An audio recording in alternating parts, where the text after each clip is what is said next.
one day from my manager, and he said, they want you to meet on a Nun movie. And I said, Nun as in N-U-N?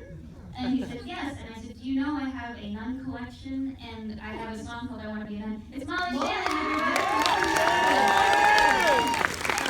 Weedman.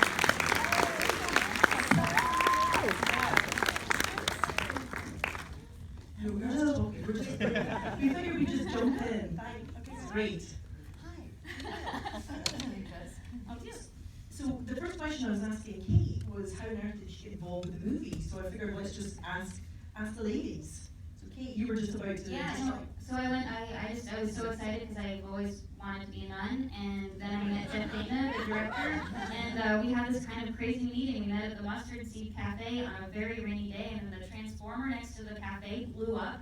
And it was raining, and the water was pouring down the street, and the sparks were flying, and I think he said he saw it as a sign that it was a good sign that I should be the nun. But I'm glad he saw that, and I'm like, this girl's trouble. Wow, so many questions. And Molly, so how did you get involved? Well, same thing. I met Jeff for lunch, and he just described the premise, and within minutes I was like, oh, that sounds fantastic. And I was raised Roman Catholic, so I was always like playing with my Barbie dolls, but making like Catholic themes. Like I would have the Barbies. I'd set up confessionals, and I would have the Barbies who pray for forgiveness. Ken, but then I felt like Ken wasn't like sexy enough, so I made my Stretch Armstrong the priest, and they got to pray to Stretch Armstrong for forgiveness. And then I also loved that I was going to play opposite John C. Reilly, who's a dear friend of mine. And I think it's so funny when actors in movies say like, regarding sex scenes and romance, you think, oh, you don't feel anything, and it's just business. I'm like, really? That's so funny, because I feel everything. Like, what are they talking about? Yeah, when they offered it, he was such a big selling point for me. When they said, he said he was going to play my husband, I was like, oh my God, it's finally happening. Like, it's finally starting I'm being rewarded, finally. And I did the movie because of Joshi, because I had worked with him on Joshi, and then he asked me, and I kept thinking it wasn't going to happen. It all seemed too good to be true. Like the cast seemed to be, no, it sounds like I'm like, this amazing cast. But it was, like the cast at being in Italy, shooting in Italy, every time I was like, oh, you're really going to shoot a movie in Italy, I'll be in it. I thought it wasn't going to happen. So Kate, I know you have a slight obsession with nuns. Yes. So I'm just curious, how did everybody feel about wearing a habit while in Tuscany? I think the first thing, it was very heavy. Like it really changes your posture. You feel kind of trapped, and I felt like that really works for how you feel as a nun anyway. So I just kind of ran with it. I don't know, Molly, how did you feel with the habit? It was okay. We got to wear jeans underneath, and I think it really clicks you into the character. So I really liked it. I didn't wear one. But I'm sort of curious, I know that there was some, talk about the process that you went through to sort of get into the part, because there wasn't a script, it was improvisation. Can you talk a little bit about how you really got into your characters?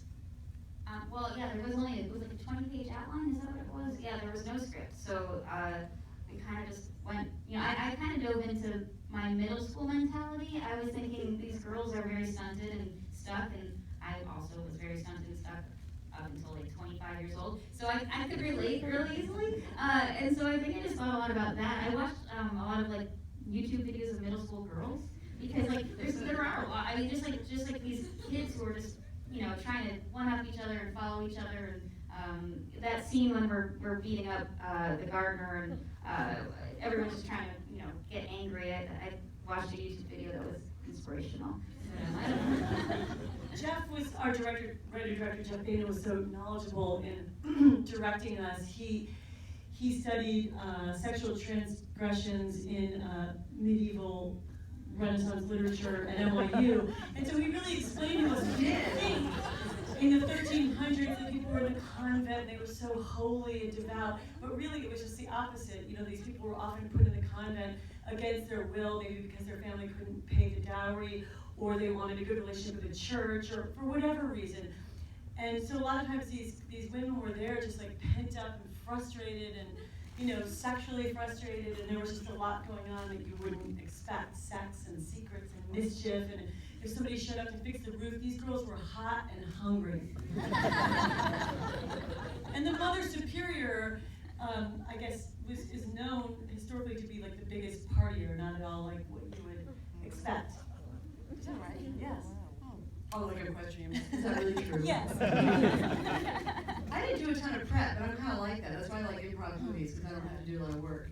But I didn't, and when he was describing the character, I was like, about, your husband's driving you nuts, and I was like, stop there, got it. That's all.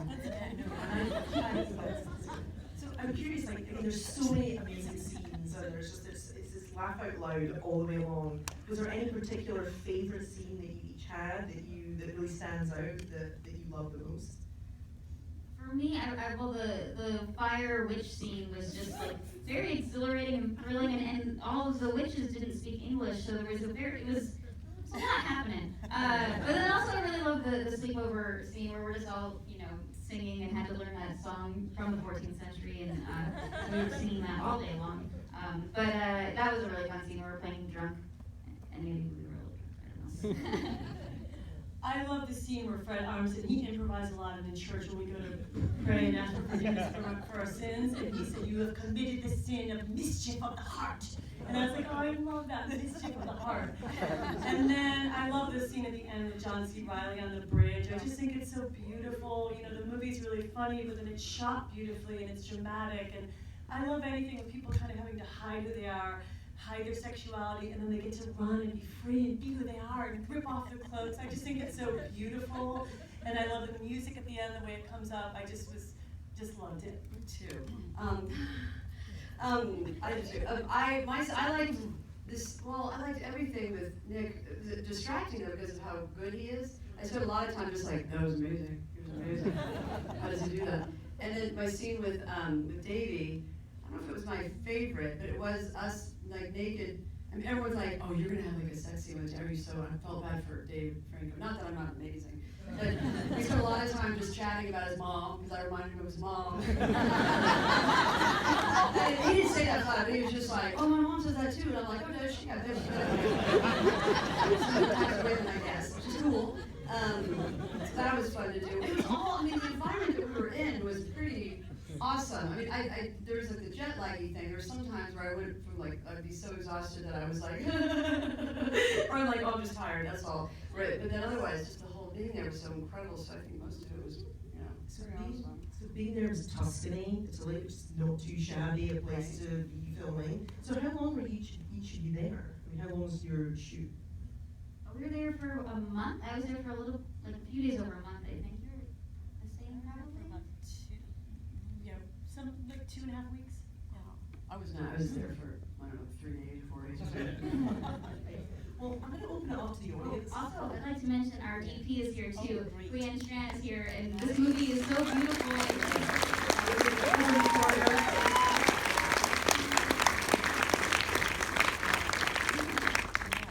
So, congratulations, and I'm going to open it up to the audience because I'm sure there's like a ton of questions.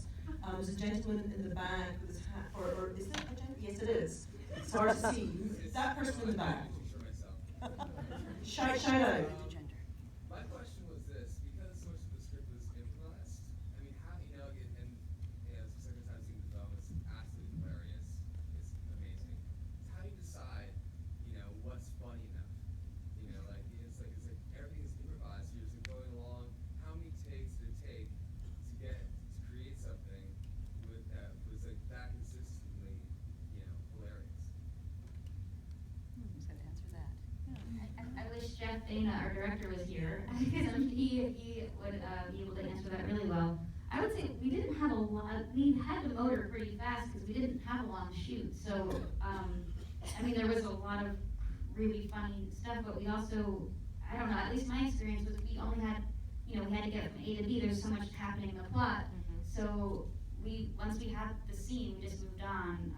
I don't know. There wasn't a lot of the comedy films where people have a lot of time just like, that was hilarious. Everybody, you see what I did? There wasn't a lot of that. I didn't even know that it was all that funny sometimes. We were just like getting the scene and moving along. And because there's not a script, you feel like, was that it? Did we just do it? Like, did you get what you wanted? Did I call by the right name? Like, are we okay? Like, because it's all so quick. I mean, I felt that way, but again, I was, disoriented in my 3 days there, but not because of any medical things or just tired. So yeah, but it seemed like we moved, everything was not that many shots. I don't know though, what was your? I mean, I assume the outline wasn't just, like a page, it was like you were saying 20 pages, so there was some structure to, you know, how you were going into each scene, and so it wasn't as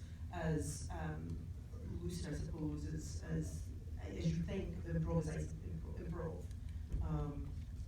don't know if that's. Yeah, Jeff definitely, he's so, you know, brilliant, and he just knew exactly, he had the movie all, what he needed, and so, you know, before every scene, he would kind of walk us through generally where we were going, and then we'd improvise from there. But yeah, I mean, and the outline was very detailed, so it was helpful. Question here? For you guys as a group, the cast, to be able to drop in with each other, really create a dynamic, you know, even 1 month time, you know, sometimes you have like long lengths of time to spend time with the other people you're working with and create these intimacies and friendships, but seeing you guys be together with this level of awareness of each other, the way your dynamic operated, is it that simple, or did you guys like really like dive in with each other and get to that point before you started filming? So the question is sort of dropping into the cast, like knowing each other really well, and really sort of figuring out the dynamic within the cast so quickly. Like, how easy was that for you guys to sort of do that? And have you worked with each other before? You had worked with Aubrey before, right? Yes. Yeah, I worked with John C. Reilly and Aubrey before, so we all would hang out and go out for dinner at night. You really get to know one another that way. We have these big Italian lunches, so it is interesting when you're filming away from your home. It's like almost like a work vacation, and we all got very close. So I really do think that hanging out does help so much. So when you have to go and like when you guys did your witch scene at night, I'm sure that helped that you knew everybody so well by By that. then, yeah. Although that was the first night I met Jemima, I think, and then I was like, I'm gonna knock you out.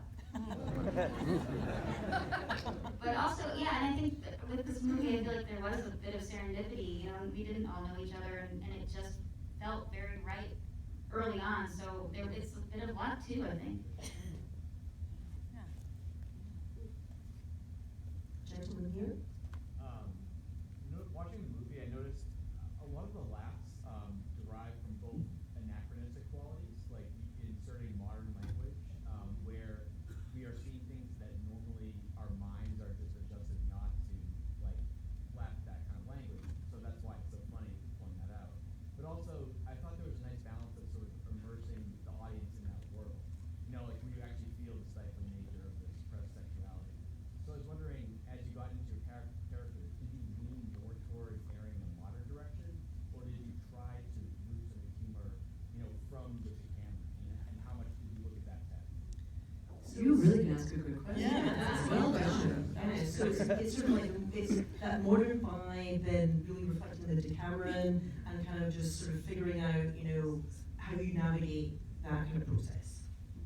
I mentioned, I guess, that the Decameron so it was written in the 14th century, and so some of the stories you see here are from there.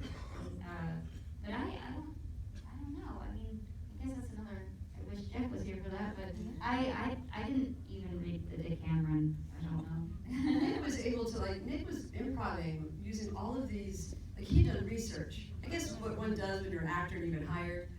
Do some work for it, because I do remember at the time getting panicked about that one thing where I'm like, oh God, he's throwing out, he knew all these, I can't even refer to it now because I forget, like what the tools were called, or he'd be like, well, I can't come up with one. Because he knew all these different references to things, and he's so good and nerdy about that kind of stuff, and I was like, oh no, I thought that I was just gonna be talking as myself, I didn't know I'd have to have any references. But it didn't matter, because he didn't, I was never told not to, I wasn't like, just Facebook it, buddy, I wasn't gonna do that. But it seemed like it was we were taking it from the, I don't know how to sum it up, we're really good, we're like, I don't know. You're funny though, right? I would think Jeff is so knowledgeable, he's really such a buff on this subject and very intellectual and funny. So he really would guide us, because there was certain language that you could not use that was too modern, so we had to say, you can't say okay, and you can't say this. So it actually was really challenging to kind of improvise in that restricted way. It's much harder than improvising in a modern way. So I found it really tough personally. I always felt like I was going to goof up, and it made me a little nervous. But I almost wanted him to give me exactly what I should say. Yeah, I that's found why it Nick challenging. just like flourished in this though. He was just in his element of just like, he would go on and on and on about different soup recipes or something in the old, like, just genius ways. I was like, oh man, he thrived in it. Nick had really studied a lot of the torture, like what they actually did to torture people, and there was so many, he knew so many different ways of torturing. And I have this great memory, we were driving back from the castle, it was like a 2-hour drive back to like where we were originally staying in Tuscany, and it was a downpour, like one of the worst rains that I've ever driven through, and Nick was driving, and it was Allison and Dave and myself in this tiny little Italian car. And the whole way, I felt so safe because Nick Offerman was driving us. There's something about Nick, you just feel safe with him. And the whole way, he just told us different ways to torture people. And it was amazing. You should take that. as you- I have a little bit of a video. Any other questions from the audience? Shy people out there? But no, I mean, this is one of the things that is sort of remarkable as well is it's a strong woman cast as well, which I think is so refreshing.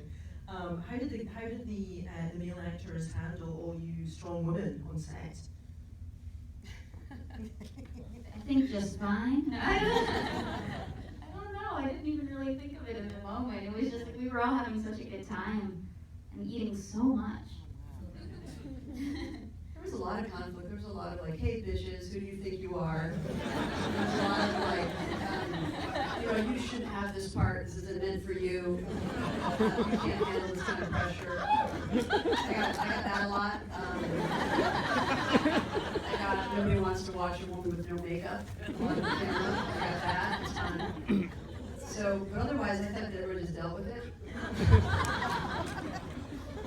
For all these comments, yeah. There's a question here in front. I almost got a sense of it that it was almost like a kind of it was very like a female Monty Python kind of atmosphere to the film. Did any of the Monty Python films kind of play into how you brought these roles to screen, I suppose? Because they used a lot of improvisation as well in like Life of Brian and Holy Grail. Feels like a female Monty Python. Yeah. What do you think? Any thought behind I that? personally didn't really think of Monty Python while doing it. I don't know if you guys did. I mean, Yeah. they're awesome. I didn't think of it that way, but I can see how you would see it that way. But yeah, I didn't think of it that way. I did, thank you. Sort of like me, I did. No, I thought it when I watched it, I thought the same thing, like, my God, this looks exactly like that. I had no idea, I didn't know what it was gonna look like, and we had no idea really what it was gonna turn out to be. Yeah, sometimes it's hard to tell if that's what it will turn out like when you're shooting it, so, yeah, but I felt the same way after I saw it. And that's a reference that's come up quite a bit actually, and it's definitely got that vibe for sure, which just makes it so hilariously funny for sure. And so it's great that you brought that up because certainly, I mean, you can't compete with Monty Python, so it's a great reference. There's a hand up towards the back. You can't compete with Monty Python, first of all, it's fantastic, so it's awesome. So the camera runs a collection of stories, yeah? Yes. So this is maybe one excerpt in one of the stories that is told, back in Italy, back in the day. So is it possible maybe that your crew, your cast might do another story from the camera in the future? Like a series, potentially a series? Do you think we could do that? Follow up to Cameron's story. I'll do it. Yeah, I'm down. I think it's something, just to sort of, last night in New York, they did a reading, the Decameron, actually at the Strand bookstore. And apparently book sales have suddenly, there's an interest. So I'm sure the publisher is like going, what the hell's going on here? So you never know. Any other questions? Anyway, how much, oh, there was a little hand right there. Hi, I noticed that there was a comment or like quote from the Catholic Church during one of the trailers. Did you all get a lot of pushback from them or thoughts, feelings? How did that work? A friend of mine mine who's Catholic told me she got an email trying to have a petition, there was a petition. I think they had like 20,000 signatures. And they were very upset about this movie. But I haven't, other than that, I don't know, did you guys hear anything about that? I thought that was a fake quote. I was like, oh, that's a great way to promote the movie.